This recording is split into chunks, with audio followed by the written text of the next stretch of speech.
Duniyaa haati irraan tan nu goote yoon allamada sin basheesin nagarta. Yoon allamada sin basheesin. Yoon allamada mataa keessan arras michoota miti dheengaddaas taan akkas gooteeti ariitee arras taan akkas gootee miti. Yoon an sidii duniyaa amma immoo yoon Ta'isis firraa dhorkitu. yoon ani gartee waan itti dhalaati fidde ani dhiise hije. Anaatiitu harree anaatu himaara dhugatti. Dhugatti. Dhagee amma tun taqaalee kee gootu taatee ajajju tagartee ati ol goreettuun gaggortuu miti. Taati ol jettuunis olumeettu. Sanii assalaamu alaikum warahmatullaahi wabarakaatu hordoftootaa fi daawwattoota keenya salaamtaan xiyyeeffannoo irraa burqitee bakka jirtan malatti isin hageessu qilleensarraanii arragaa maal qabattee dhufte jechuun keessan hin oolamu arra ozoon waan hin qabadhee dhufe san hin himne abdi daawwattoota kana salaamime. Assalaamu alaikum warahmatullaahi wabarakaatu akkam nagaa fayyaadha. Jirtan isin jecha hordoftoota Najjaash Tuub. Akkuma beektanitti kun warra Najjaash dhufeeti.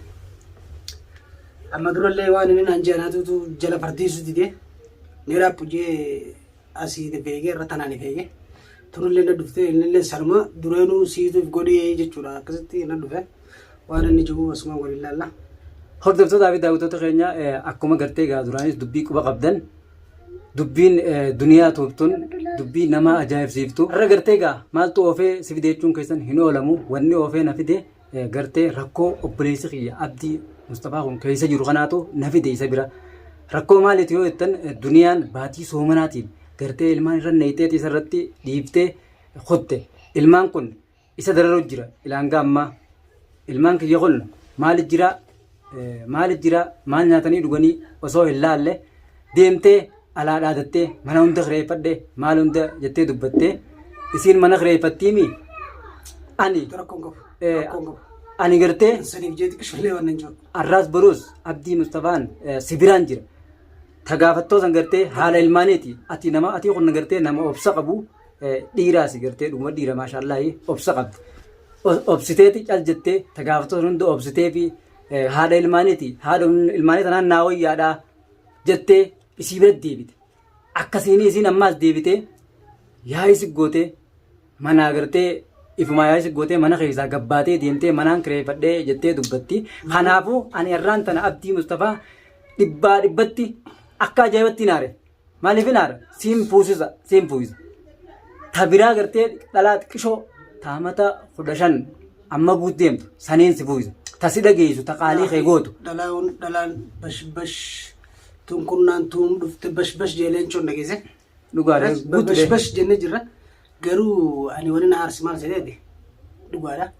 Amma durallee ati gaafattuun biiftuu michoo san fidee akkasitti waa meeqanaan mareetisan anaatiif fuudhan jee gaafa san anaatiif xiqqishoo si yala laffise. Dhugaadha affeettee. Gama keetti galatoomi. Amma michoo san eesseetti biiftuun san. Biiftuun ni jirti. Biiftuu miti. Ta gartee biiftuurra bareeddu. Ta gartee isiis firraa dhorkitu. Isiin duniyaan dhalaa gartee dhalaa mana kee dhuftu. Ta gartee ijoollee tana dhiiroo abdiin kun dhiira maalirra jira ijoollee tanaafuu eenyutu huccuu miicaa eenyutu nyaataa dhugaatii godhaa akkamitti jira abdiin kun dhalaa jettee dhuftee manatti kanatti ijoollee si laaltu hunda ijoollee fi si hunda laaltu hunda dhuftee manatti ganda kee deddeemtee mana jaarsa kiyya bira maal dhayitaa waan ta'an irratti darbu jirti dhugatti. jettee nama tumtee Amma falee akkas gootee afasiin deebitee waan ta'an darbu jirti yoo nam duniyaa dhiise harkuuf teessan. Ammiila sii caccabsii wal qixxeessee dhiigeessii wanti san dhiigeessan daran irra gad naqee isin argisiifne ani dhiiraam turgotti. isii dhageessiif hin hima. Isiitu tana hunda dhiirummaa silaa dhalaadhaaf illee waan dhaadaddu isiitu bakka tana hunda naqee. Isii waan gootuun sii madhage amma wanni gootu eega gartee ilmaan kana wajjin qabne jettee duraan obsiteemi. Ilmaan keessi dhiiftee si bira jiraniimi irraa wala jiraachuu jirti ilmaan dhiifteeti. Ilmaan kuban qabdu. Wanni walitti si dhiyaafe. Mana keessaa eega deemtee ilmaan kuban qabdu ilmaan iidaa isaati irratti ijoollee irra takka hin jirtu. Takka jirtu wanni hundi guutu maami. Waan gootu gaamma wanni niin siimu ilmaan ka dhiiftee kutteemi. Takkitti maqaa agartee niqaa keetiini deemtee akka gartee konfoleessatti gartee mana kireeffattee Waraqaa man gannaaf. mana kireeffattee jiraatti Mana akkamitti kireeffattee miti. Isin mana kireeffadhee maarree abdiitu na yeroo jettee mana yommuu itti mana naasii kireeffatu.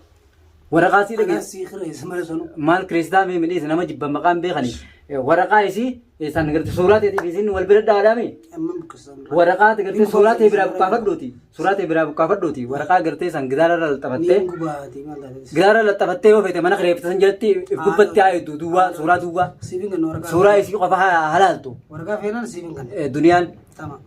ati ammoo Haajaa teetis qabu waraqaa ta'e amma sii kan amma.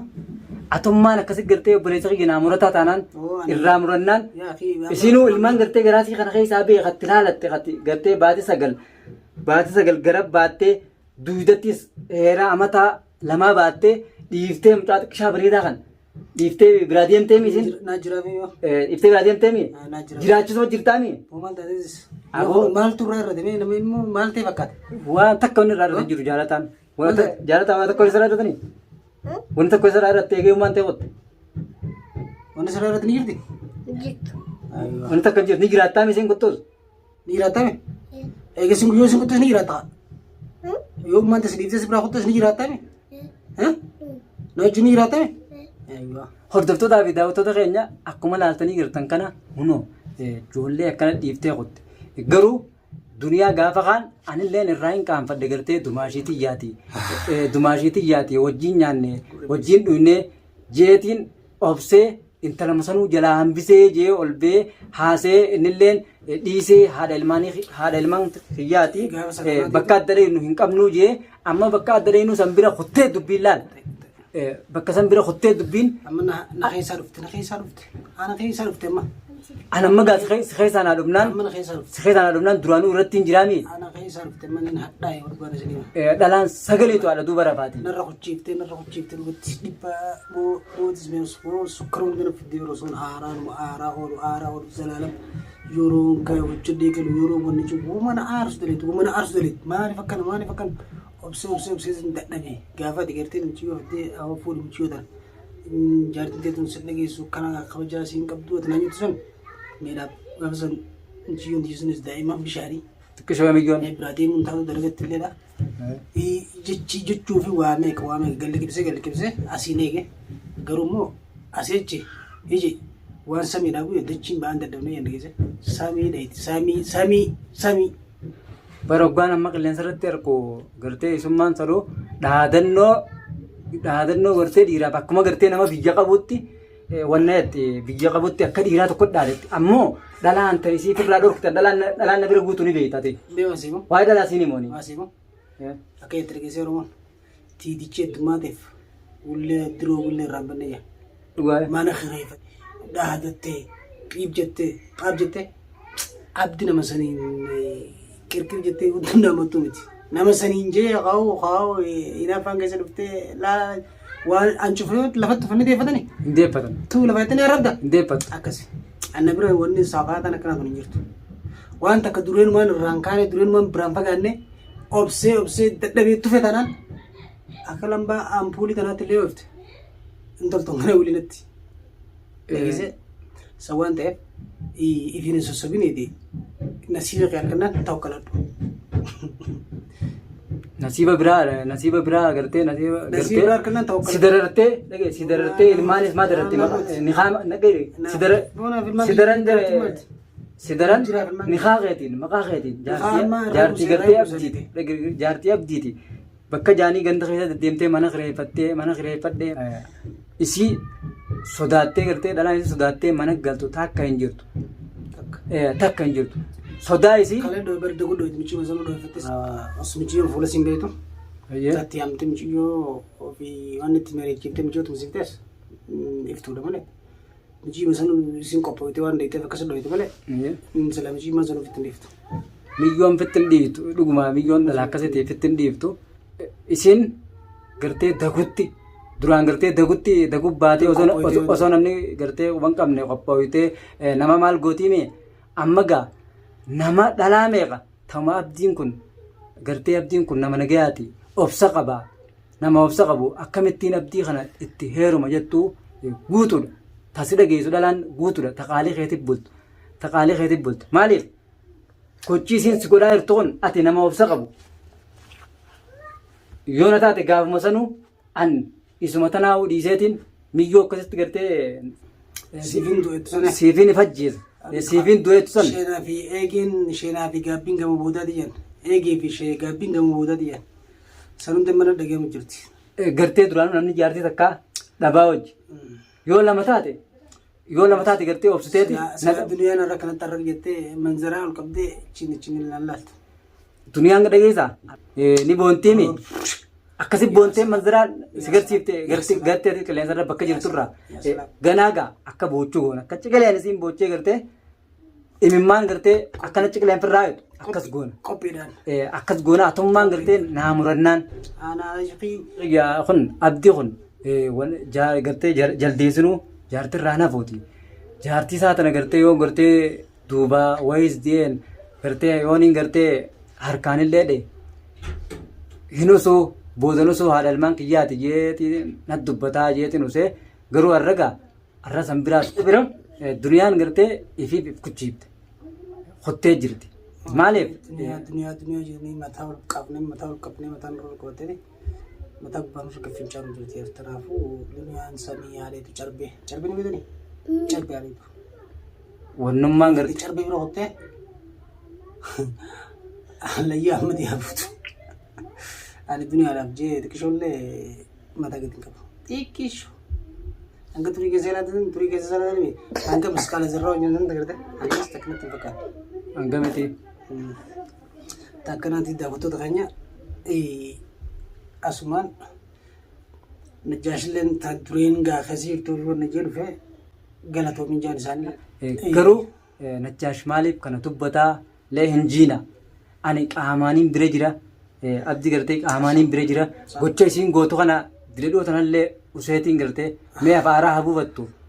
Isiin tun aaraa habuufattu dhiiroo yoo akka amma dura sanatti aartee aarsan yoo haa qabbaneeffattu jeete haa gartee yoo iftuba deebite jee iftuba deebuu isiin san dhabnaan kanaan dhufe. Maaliif wanni kanaan dhufeef inni kun abdiin kun nama gartee obsa qabu dhibbatti obsa qabaachuu isaa ilmaan kanaa amma walii qaqqabee iidaas maashaallah akkatti gooyise gartan akkuma ilmoo haati bira jirtu gooyise dhuguma sanatti gooyise ijoollee isaatiif. Ijoollee isaatiif innis gartee mataa gubbatti hin deemanii mataa gubbatti deemu jirta. Tana keessa garuu inni kun dhiira hojii akkamitti dhaqee galaa dhiiroo ijoollee tanaa yeroo akkam nyaata godhaa akkamitti saamee qaddeemee galaa isaa jeetiin kana irraa adda baafachuu dhufe. Wanni san dhibbatti ni jirti. Ijoollee isaatis if dandeessa. Ati immoo if dandeessa. Amma wallaahi siif kuddeen akka nama tokkotti immoo nama obsa qabuusi. Yoo intana dadhabeetus duniyaan akka faltimu. Nama if danda'u tokko. Kanaafuu waan garaa nama nyaataatiis. Waan gartee hordoftoota daawwattoonni illee duniyaa ati karaa sirrii hin jirtu. Ilmaan kee keessa deebii. Jee warra kadhatu illee hin jiruusa. Duniyaa jechuun jirani. Dhaga'uutti. Duniyaa anaatu hin deebisne booda. Duniyaan Allah ta'ala gijinitti jira. Laal daawwattoota kiyya du'a inaa godhaati. Warreen natti aartanis warreen na arrabsitanis na arrabsa. Warreen ammoo gartee isin badii qabdu si badii qabaatanis ja'a warri si badii qabaatanis ja'aati. Laakiin ammoo ani waan murteesse anaaf beeka. Waan godhus anaaf beeka. Sumaanuu najjaash galatoomeetillee na bira dhaabbachuu haiteefi. Ani sabira dhaabbachuu tanaa mitiyu intala saniis fideetumaan ati waraquma siisan kanniif waraqaa siinii kan isaan muun kan barri katabdee kan isaa fiimi haa fudhattee feetu duudarra laxafattee feetu mana kireeffisan keessa gartee haa haattee gidaara gubbatti haa eeggattu suuraa sii duwwaati suuraa ta'e biraa fuudhi kanniif waraqaa atummaan waraqaa san kanninaaniif. Antana qophiidha atillee galatoomi siin jaa asumaan daawwattoota kiyya isinillee nufaana jiradhaa nageetti baay'ee.